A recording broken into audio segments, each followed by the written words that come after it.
There is a part of you that you don't show the world. It doesn't smile on command. It doesn't agree just to keep the peace. It doesn't stay quiet when something feels wrong. That part? That's your shadow. Not because it's evil, not because it's broken, but because it's been exiled. You didn't mean to abandon it, but somewhere along the way, someone taught you it wasn't safe to be fully seen. You were told, stop being so sensitive. Don't talk back. You're too loud. Be good. Be small. So you learned to shrink, to hide your anger, to numb your sadness, to fake joy. Not because you're weak, but because you're human. And you wanted love. You wanted approval. You wanted safety. Carl Jung called it the shadow, the parts of ourselves we suppress and deny, not because they're bad, but because they weren't accepted. The shadow forms in childhood, when authenticity and attachment come into conflict. And you chose attachment because of course you did. You learned what parts of you were rewarded and what parts were punished. So you cut yourself in half and called it maturity. You smiled when you wanted to cry. You stayed when you wanted to run. You said, I'm fine, when your world was falling apart. But here's the cost. Whatever you suppress doesn't disappear. It leaks, it spills, it speaks in subtle sabotage. That fake smile, that tight jaw, that wave of unexplained resentment, that's the shadow whispering, I'm still here. You don't have to believe in the shadow for it to run your life. You just have to ignore your truth long enough. Let me tell you about Jordan. Jordan was the strong one, always calm, always composed, always helpful. He never said no. He never raised his voice. He never asked for help. People loved him. He was easy to be around, reliable, emotionally stable, the guy everyone leaned on. But behind that calm was rage, a rage he never admitted to. As a kid, Jordan was punished for showing emotion, especially anger. He learned early that anger equals rejection, so he swallowed it, day after day, year after year, until one day, at 33, Jordan snapped. A minor conflict at work, a disagreement in a meeting, and he exploded. Not just frustration, not just irritation, but pure volcanic rage. It scared his coworkers. It scared him more, because it didn't feel like a reaction to that moment. It felt like all the moments he had swallowed. That's how the shadow works. It doesn't leave. Waits. It stores the pain you refuse to feel, and releases it. When your mask finally cracks, here's the truth. The shadow is not your enemy. It's your unclaimed self. It holds the parts of you that are raw, real and honest. It holds your boundaries, your truth, your emotional compass. But because you feared rejection, you buried it, and now you feel disconnected, tired, empty, always off. Not because you're broken, but because you're incomplete. You're playing a role instead of living a life, and people might love the role, but deep down, you know the truth. They don't really know you, because even you don't fully know you. You abandoned the shadow to be accepted, but now that acceptance feels hollow. You're surrounded, but lonely, successful, but unfulfilled, smiling, but tired. That's what happens when you lose connection with your whole self. The shadow is not a flaw. It's a compass. It shows you what you really want, who you really are, what you're still grieving, what you've denied yourself. It holds your story, unedited, unfiltered. The question is, are you willing to look? Because here's the secret. You don't heal by becoming better. You heal by becoming more whole. And wholeness requires courage. The courage to look inward. The courage to feel what you've numbed. To remember what you've buried. Carl Jung said, individuation is the process of becoming who you are truly meant to be, and you cannot become who you're meant to be if you're still pretending to be what others find acceptable. You don't have to unleash your shadow onto others, but you do have to acknowledge it within yourself. You don't have to let it take the wheel, but you do need to let it speak, because when the shadow is seen, it softens, it transforms, It integrates. It no longer controls you from behind the curtain. It joins you on stage, and you finally become a full human being. Not just the light, not just the smile, but the storm and the sunrise, the version of you that is honest, messy, brave, and real. And that version? That's where the healing begins. Avoidance is a strategy, a brilliant one. It works until it doesn't. You avoid your pain, so you don't drown in it. You avoid your truth, so you don't lose love. You avoid yourself, so others will accept you. And for a while, it helps. You cope. You move on. You function.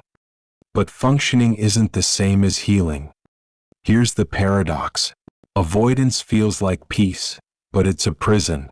It feels like protection, but it's self-abandonment. It feels like control, but it's emotional paralysis. When you avoid your shadow, you split. You cut off the parts of you that are inconvenient, too loud, too angry, too needy, too intense. You wear a mask. You act fine. You say, it's okay. You smile and keep going. And people believe you. Even you believe you. For a while. But then it starts. Small things trigger you. You're always tired. You snap at the wrong people. You cry at the wrong time. You feel nothing or everything. You're not overreacting. You're leaking. Your shadow is spilling through the cracks. Let me tell you about Samantha. She was the nice girl, always polite, always smiling, always accommodating. She prided herself on being chill. She didn't get into drama. She was low maintenance. She stayed quiet when others crossed her lines. And people loved her for it. Except she didn't love herself.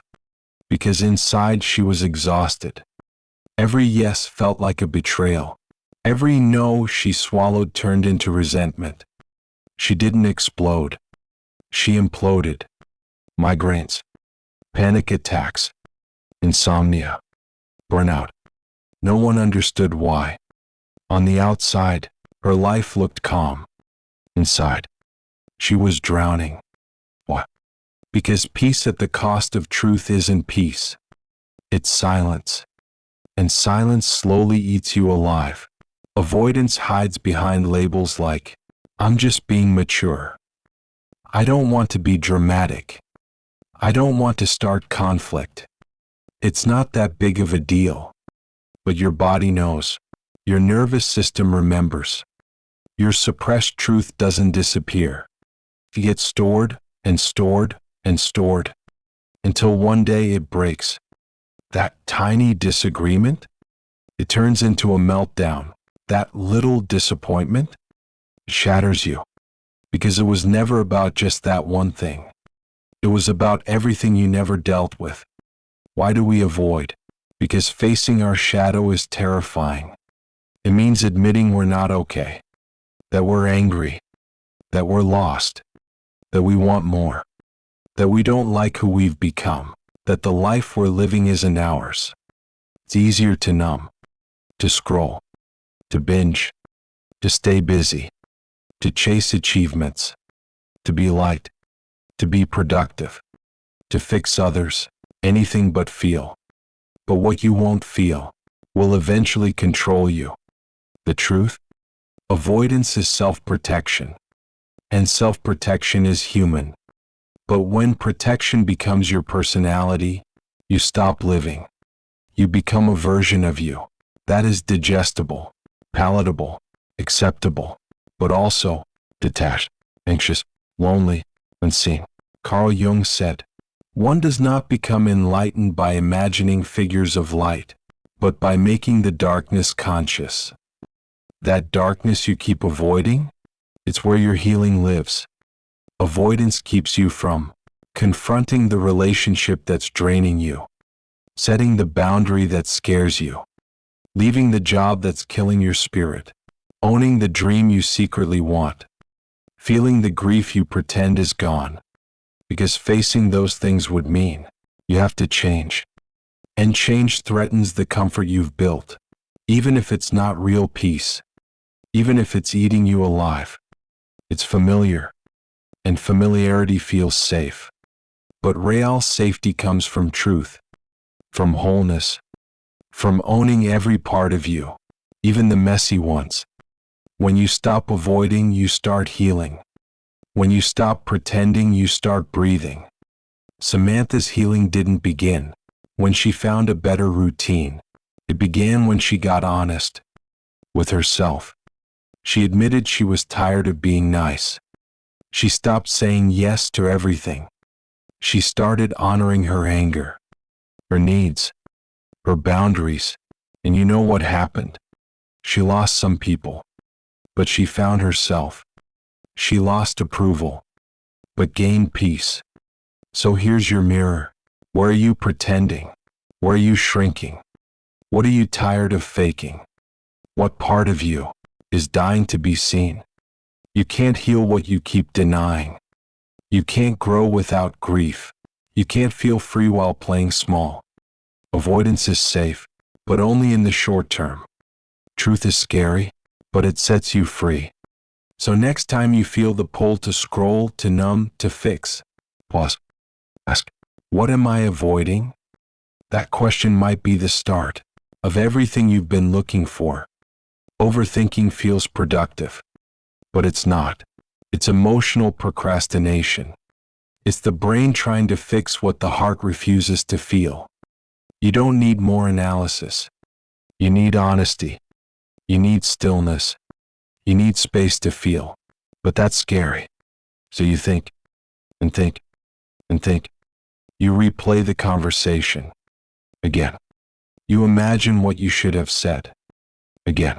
You read their last message 10 times. You look for a sign, a pattern, a reason. But it never helps, does it? You don't feel better. You just feel more drained, more confused, more disconnected from your own body.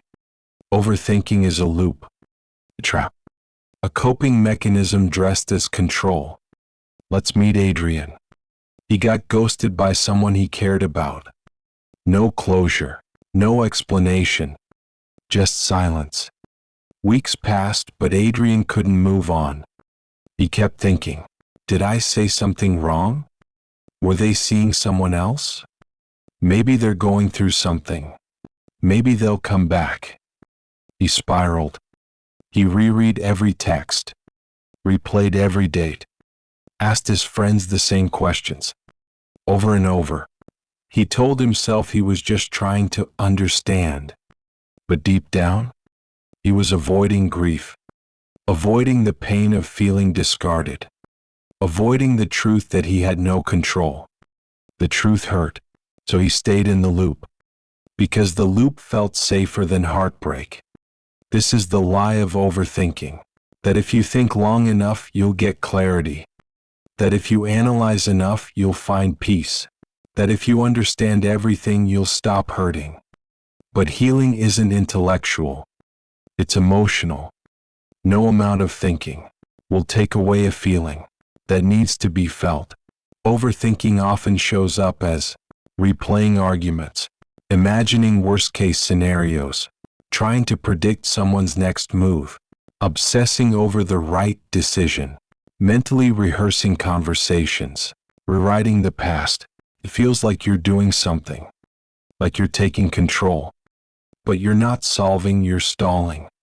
Because beneath the thoughts is a feeling you don't want to feel.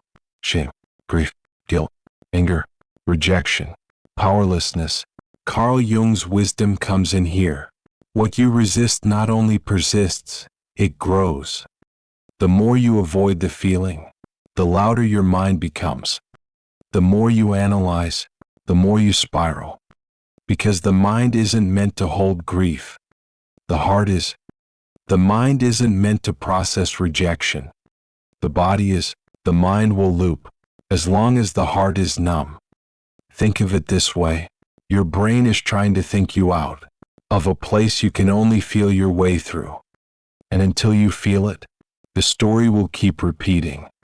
Not just in your head, But in your life, another case? Let's look at Maya. Maya couldn't make a decision about quitting her job. She hated it, but every time she got close to resigning, she spiraled. What if I regret it? What if I can't find something better? What will my parents think? So she stayed.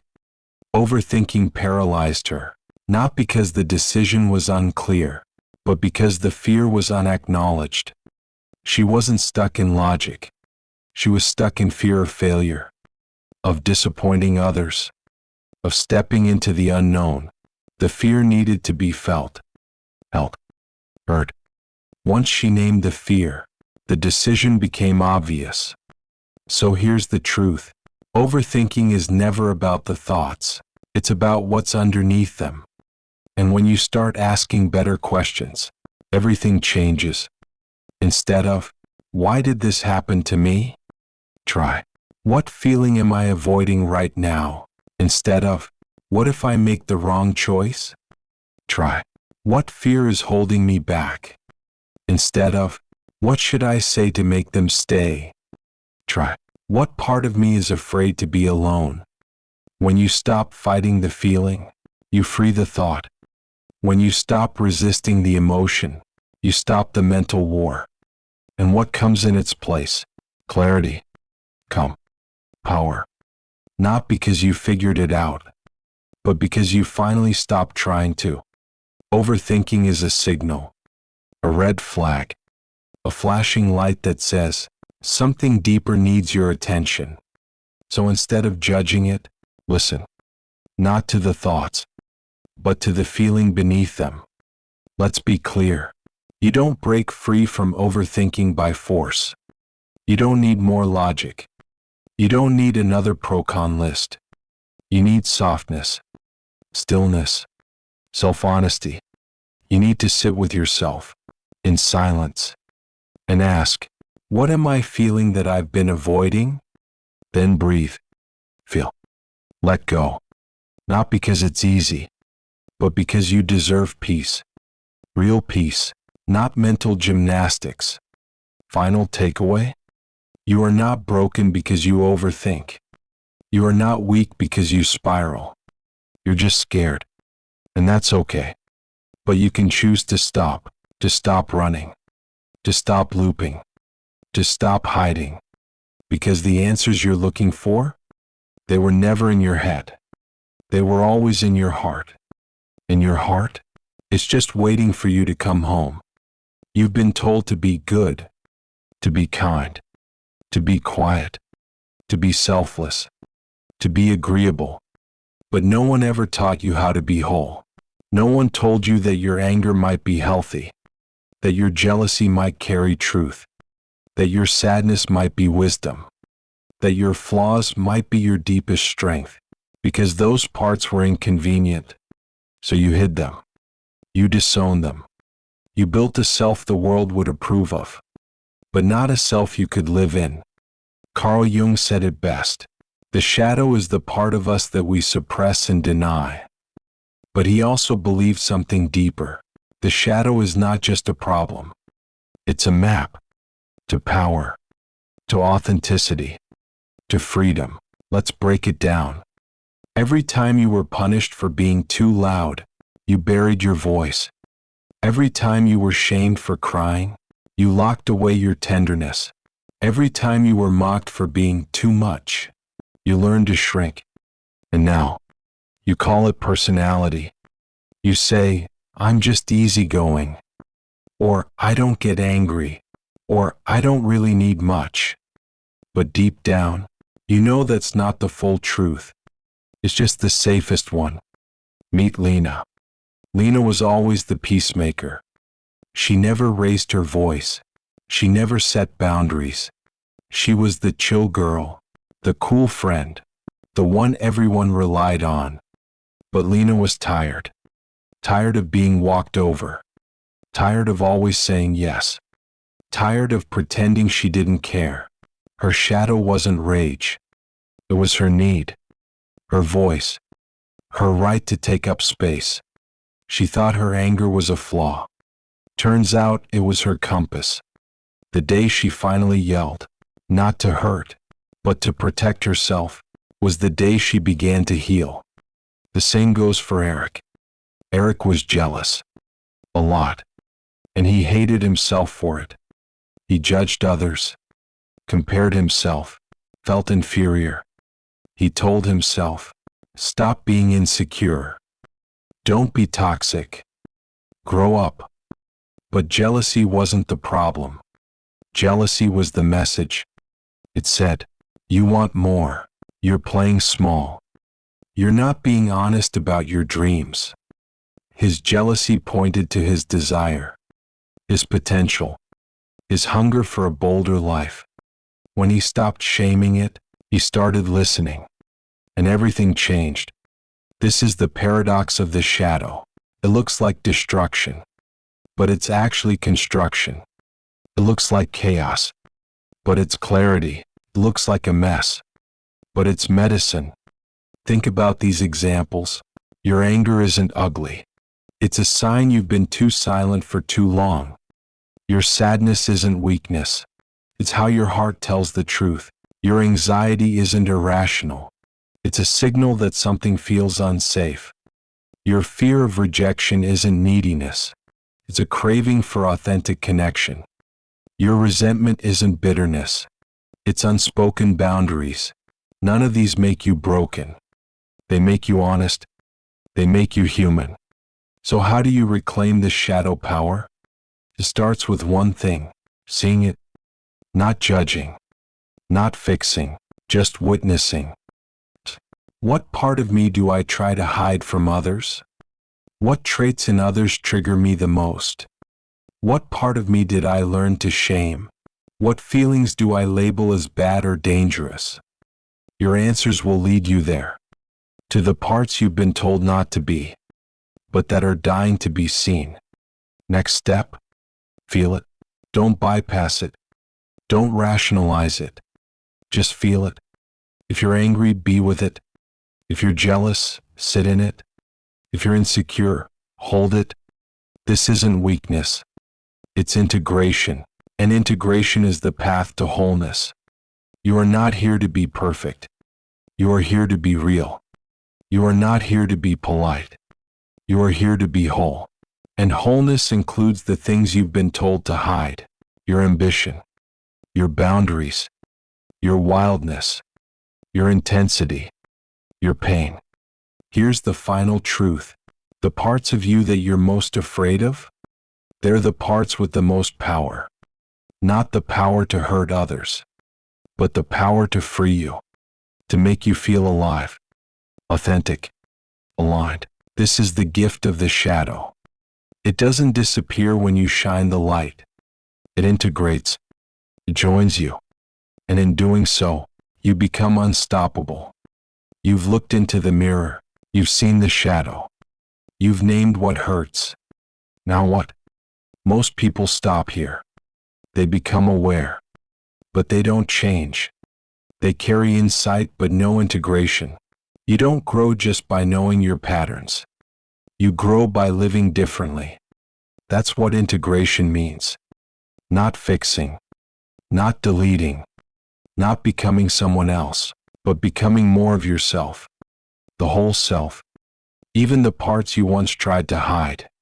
People think healing is about removing pain. But healing is about holding pain with care, holding confusion, holding contradictions, and still saying, this is me. You don't heal by cutting off your anger. You heal by understanding what it's been trying to say. You don't heal by ignoring your sadness. You heal by letting it speak. Wholeness comes when you stop pretending. Stop pretending you're fine.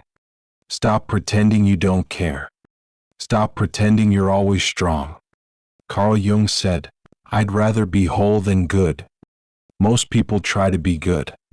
They try to be nice, to be pleasing, to be low maintenance.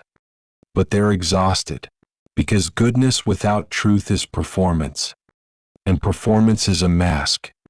Masks may protect you, but they also disconnect you from others and from yourself. Integration asks for something more difficult.